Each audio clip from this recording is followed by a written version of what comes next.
Welcome to Growing Tech Fast, the condensed podcast in which we discussed growing SaaS startups with those who have been there and who have grown them. So today I am joined by Lindsay, who is the CEO of Casted. So firstly, thank you so much for joining us, Lindsay. Absolute pleasure to have you on. Well, it's a pleasure to be here. Thanks for the invite.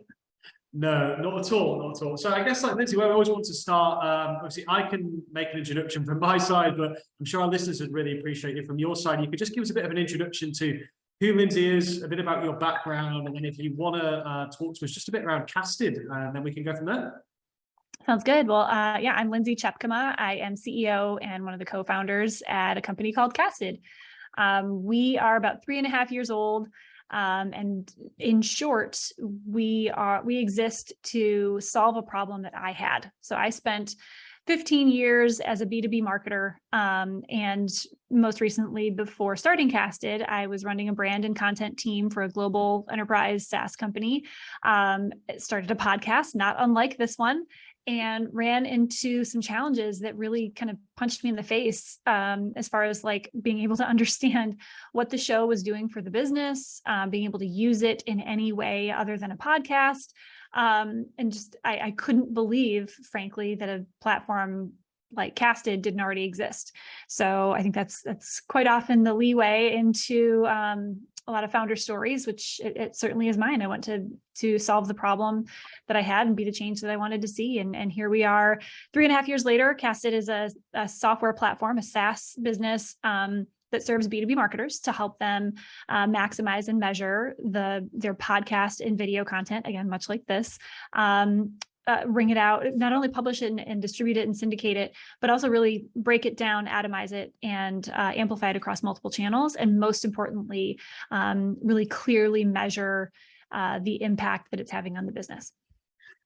Cool, thanks for the intro. And yeah, it's so interesting. Like, I think you're right. It's so often the story of founders, right, is that it's a problem that you were faced with personally that you kind of created the solution for, if you like. I guess I'm interested into like what made you though like confident enough to take that leap, I guess, right? So I think plenty of people identify issues that they face and maybe they like sit around and theorize about some potential solutions and get some ideas, but what was it? How did you sanity check that to actually think, you know what, I'm going to quit my job, I'm going to go all in on this and like try and make a go of it? Because that's like a whole nother level.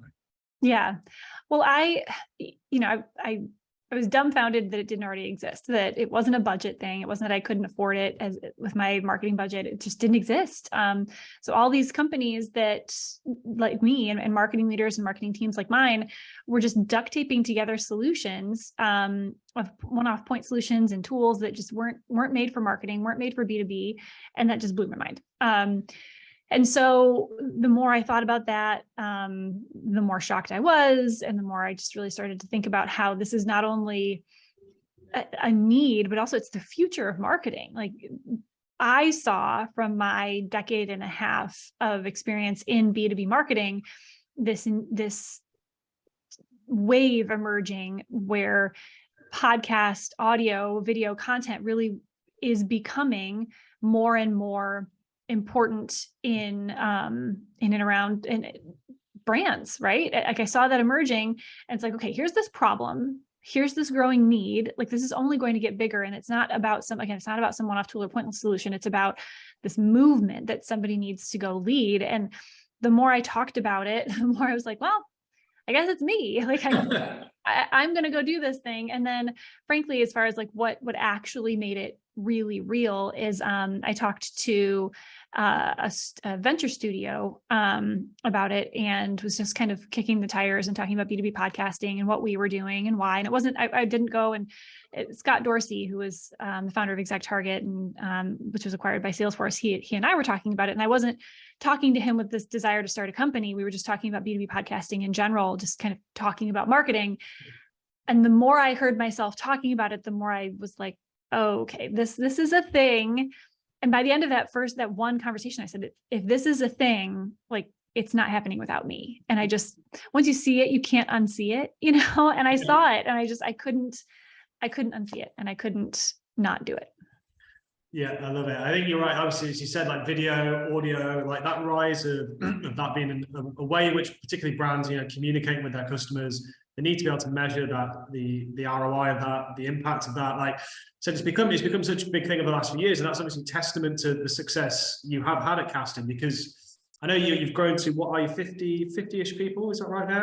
Yeah, well, we're at about 30, 35 right now. Yeah. 35 right now, but obviously you've done that in the space of what, like three and a half years, which would be impressive as it is, but let alone the fact that, let's go back, you started in 2019, you raised your seed, which we're going to come back to that a bit later, but you go through that process in February of 2020, and then obviously like COVID hits, like the biggest pandemic global crisis we've had in certainly living memory. So big. Like, I guess, like, talk me through that. Like, how have you managed to navigate that level of circumstance and still come out and still being successful and still growing? Like, just talk to me about that whole experience. Right? It's probably like arguably no tougher time to have set up a business. Yeah, I think many parts. One part of it is we all live through it, and you just kind of, you didn't really have a choice, right? So there's that like shared experience. Is like, if I had a choice, I would have opted out, but I didn't. I would choose not to do the pandemic. Let's just not. So there's that. We all shared that experience. The other one is we had just started, so it's, in a way, we didn't know what we didn't know. I mean, my day one that I officially was like, okay, I'd left my job and I was doing this thing, was April 29th, 2019. So we had like a handful of months. Thankfully we had some traction. We had our product in market. We had some customers. We, like, as you mentioned, we'll come back to it, but we just raised our seed round. And that's all we knew. And we finally had some traction and some momentum, and we were just like, okay, let's just keep going. And for us serving marketers, for the same number of marketing budgets that froze up, for people that we had in pipeline that said, hey, we really want to do this, but we can't spend any money right now just because of all the uncertainty, we had almost the same number of brands and marketing leaders come in out of nowhere and say, all of my entire strategy was based on events, and those just evaporated. I still need to connect with my audience, help. And so we didn't have to pivot the product. We just really kept pushing and saying, hey, this is human connection is a need. This helps you do it regardless of what's happening in the world and how socially distanced we needed to be. And so we just kept keeping on and really investing in the team, and being as connected as possible with each other and with our customers, despite what was going on. Yeah, I think you're right. It's like there's some great beauty in that, the fact that you didn't know any different, right? Like, yeah. That was just normal. I guess, like, just out of interest, Lindsay, like, what do you think? Do you think the pandemic, then, do you think that accelerated the medium of podcasting? Do you think an increase in that over the course of the pandemic? Yes. So again, we're going to keep coming back to it, but I just raised the seed round. And so it's funny because I already had all of these charts and graphs and proof points for this wave. I mean, I made a major life change betting on this wave that was happening in and around B2B marketing and content and podcast and video content. So I saw it coming. I knew it was coming. I felt it coming. We had some early customers that also saw it. But to your point, yeah, it absolutely accelerated it, because everybody real quick got really comfy with consuming and creating audio and video content. So that it accelerated and fanned the flames of something that was already starting to accelerate.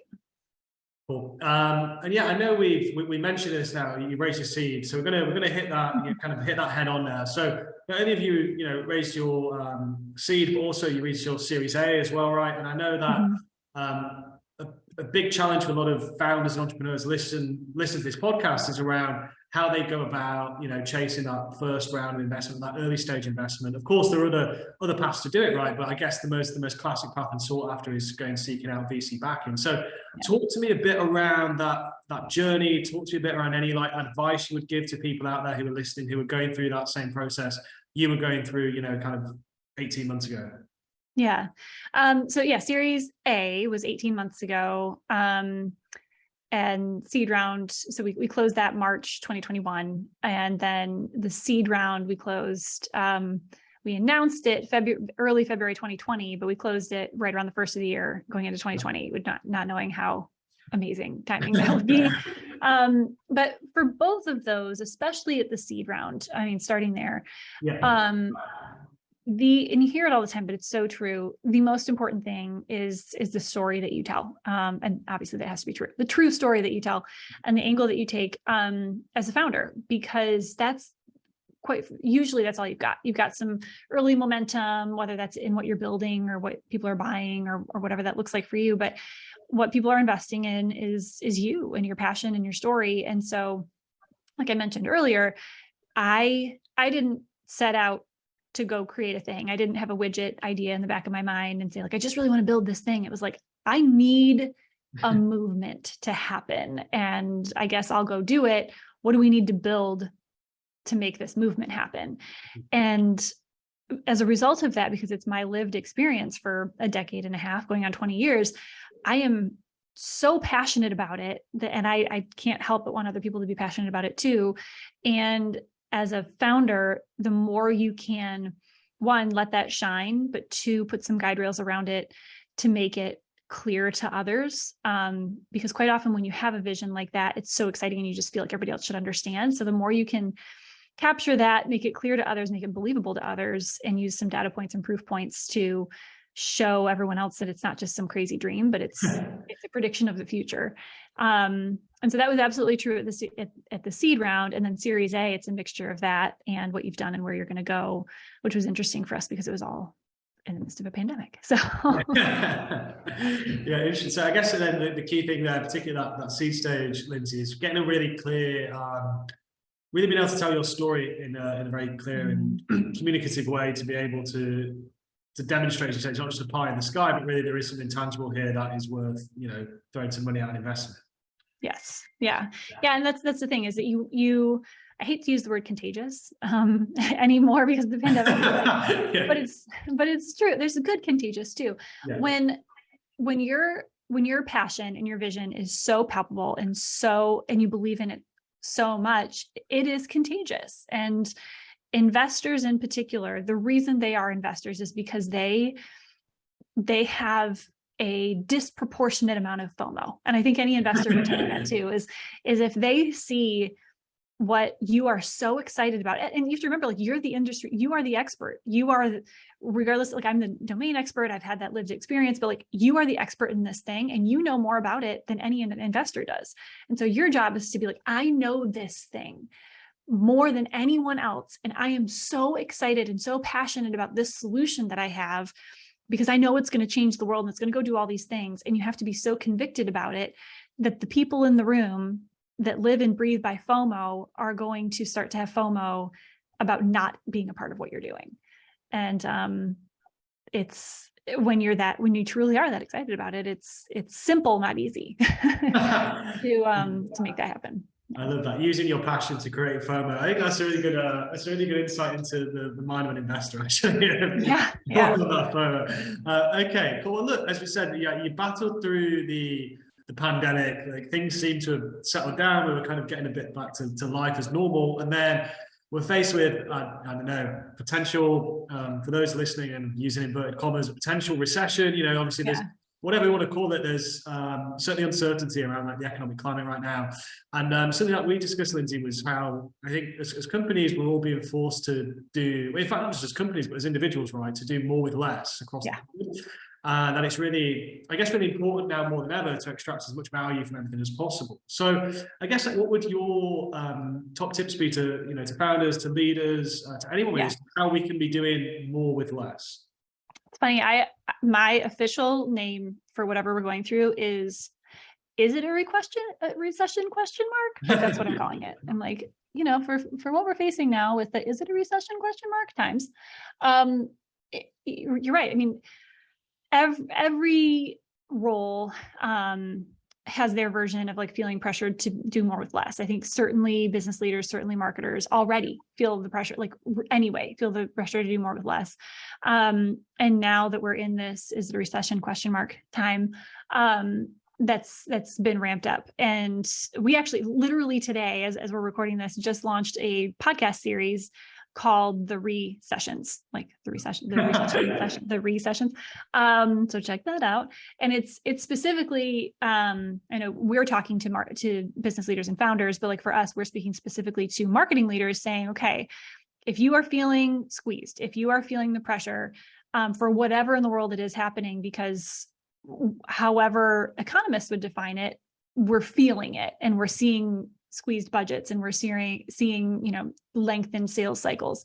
What in the world do you do? And to me, the answer is, from a marketing perspective, use what you have and make the most of whatever it is you're going to create, right? So if you are going to create some content, if you are going to run a campaign, if you are going to do a podcast like we're doing right now, you better darn well get as much value out of it as possible, right? Like, why in the world would you just hit publish and walk away now? Like, you hit publish and then you do 56 other things to maximize the possibility of a return on that investment. And if you don't have the luxury of being able to create something new, look at what you already have. Look at the resources you already have. Look at the recordings you have and the content you have, and the assets that you already have, even if they're from 2008 when we went through the last recession. How can you wring that out? How can you repurpose it? How can you get really creative? Which, if we're honest, that's the fun stuff. I mean, give yourself some breathing room to get creative and amplify whatever it is you do have. Cool. So really, I guess squeezing the most out of everything you're creating, or indeed already have at your disposal, or anything you've already built up, and really trying to maximize the coverage that you can get from that, rather than just continually just creating new things, pushing out there once and sitting back, right? Exactly. And we have a whole approach to that called amplified marketing. But yeah, that's the essence of it, is go create something, or take something that's already created and atomize it, wring it out, squeeze all the juice from it, not just for the sake of more, but because, it's simple, really. Like, the more you put out into the world, the further you extend your reach, the greater your possibility is of seeing a return and achieving your goals. So. Cool. Yeah, I like it. I guess moving on to like a slightly different topic now, but something that was born out, I think, particularly of the pandemic. I think we saw it probably more in the UK. I'm based in the UK, obviously, but like all my stuff's in the US, and I think a lot of companies in the US are already pretty working remotely, things like that. In the UK, that was a big talking point: remote work versus office. How does that look? But certainly, like, a shared narrative across both UK and US has been around flexibility on the one side, or 4-day work week, like all these things. I think like there's companies out there trialing this 4-day work week, and I don't know, I barely go like a few weeks or a month without seeing it in the news or being pushed on LinkedIn or something. So I know that you were like very passionate about actually favoring ultimate flexibility, right, rather than the 4-day work week. So I thought that'd be something to be really interesting to talk about. I know a few of my clients like already do the 4-day work week. I know there's companies out there that are theorizing, like, would it be a good thing? So I'd love to get your take, Lindsay, on like why ultimate flexibility against the 4-day work week, and just talk to me about the topic. Yeah, I definitely have a hot take on this. It took off a little bit. I got interviewed by NPR Morning Edition and had something around in Forbes, because it's easy, and it's human nature to want to like grasp onto something is easy to understand. It's just like, let's just, instead of 5 days, let's do 4 days. Like, it's so simple, right? But the problem there is that the only one, in my opinion, who truly benefits from that is whoever gets to brag about it on social media, right? So if, as the CEO of my company, I could dictate that we have a 4-day work week, and I could go to LinkedIn right now and say, Casted is doing a 4-day work week. Yay, us and our culture, and aren't we wonderful? However, the problem there is I can't think of one person in my company who could take every Friday off without our customers and our business suffering. And that's not like, that's just the truth. I mean, if like one by one. So obvious is our customer success team. If a customer wants to publish something or has a problem with the product that we've made, they're going to have to address it on a Friday. If the product breaks or something happens, product is going to have to address that if it happens on a Friday. If we need to close the books or handle a tax situation or handle accounts payable or receivable on a Friday, finance is going to have to work on a Friday. If I have a board member that calls me up on a Friday and wants to talk, or an investor or a customer or anybody on my team, working on a Friday. And I could go all the way down the team. So it's just not really realistic to say Fridays are now a weekend day. We can pretend it is, but it's not real. And then also what that does is, especially in a company, in 9 out of 10 companies, your goals are going to remain the same. So now we're asking our teams we were just talking about doing more with less. Now we're asking them to do go achieve the same goals, but take a fake day off on Fridays and go do all the things you need to achieve those goals Monday through Thursday. And then the last thing it does is it robs people of the flexibility that they would otherwise have Monday through Thursday to start a little later, leave a little earlier, take longer lunches, pick up kids, drop off dogs, teach a yoga class, whatever it might be, because now they have to squeeze more into Monday through Thursday. So to me, it makes a lot more sense to say, hey, go do flexibility in whatever way means flexibility to you. Here are our hours. Like we are a Monday through Friday, 9 to 5 business, but we have levers in place to say, this person might start at 10 o'clock on a Tuesday. This person might have an exceptionally light Wednesday. We try to aim for very few, if no, meetings on Fridays to give people that flexibility. But yeah, to me, there's a big difference between mandating Fridays off, which is by definition not flexibility, and giving people the ability to choose when and how they want to work. Yeah, I like that. I think there's two interesting things. I think it's almost, in a bid to seem more flexible, you actually become less flexible by that people have to be off, which is the irony of the whole thing there. And do you think, Lindsay, it's fair to say then that not all, this might be overly simplistic, but it can become a bit of a badge of honor as to like, hey, we're a 4-day work week company, but actually it doesn't really actually provide that much benefit to employees, customers, investors. 100%. I think it absolutely does, because again, it's easy. It's the easy path forward to just say, to put it on, your bulleted list on your job description of like, we offer 4-day work weeks. Same thing with unlimited PTO, which we've all seen over the last couple of years. It's a double-edged sword. You have people abusing it, and also people who are being abused by it, when, putting some other guardrails around it and saying, hey, this is what it actually means for us, actually is where the real value is for the people. So yes, you summarized it perfectly. I think that it is a badge of honor. I think that people want to be in on it and think that it's the way forward in recruiting good talent. But at the end of the day, I believe it does more harm than good. No, I agree. I guess final point then. So when you're talking, Lindsay, more so about like ultimate flexibility, and I guess how do you find managing that with productivity? So how do you create a culture in which you have this ultimate flexibility? It sounds like you've got it very well casted, but equally, as you said, you've still got your goals to hit, you've still got company objectives. So how do you keep people productive, but create an ultimately flexible culture at the same time? How do they hang in balance? Yeah, I mean, and it's something we're working on all the time. But I think that the easy thing to do is to, glom on to some word that people already know, like 4-day work week. The hard thing to do, the much more challenging thing to do is this, what you're calling like ultimate flexibility, because it takes more communication. It takes more framework. It takes more communication about like, what does this actually mean? So for example, what that means at Casted is we are a 9 to 5 Monday through Friday, and we hire professional adults and say, you have the flexibility to, whether it's a one-off thing or on a regular basis, block off time on your calendar when you're being flexible, when you're not available, or when you have flex time. But you have to communicate that, because otherwise I'm assuming that because those are our business hours, you're going to be available for a meeting or something like that. And so we expect people to block off time on their calendars. We expect people on Slack we have this kind of like understanding about like the red dot means you're unavailable. A yellow dot means that you're available, but you might be like walking the dog or at the grocery store, like you're willing to take calls, but you're kind of flex time. And then if there's no status at all and it's business hours, it's assumed that you're available. And then you also really need to have clear goals and accountability. And that's the hardest part. And that's something that honestly we're still working on, and I think will be forever, is what does good look like on a company level, on a team level, and on an individual level, so that we can see, like, if we're achieving our goals, great, everything's working well. If we're not, where are we falling off? And to your point, where is that productivity lacking? How do we need to lean in and possibly understand what might need to be discussed or worked on? And that's tough. That's hard, but it's worth it. Yeah. Yeah.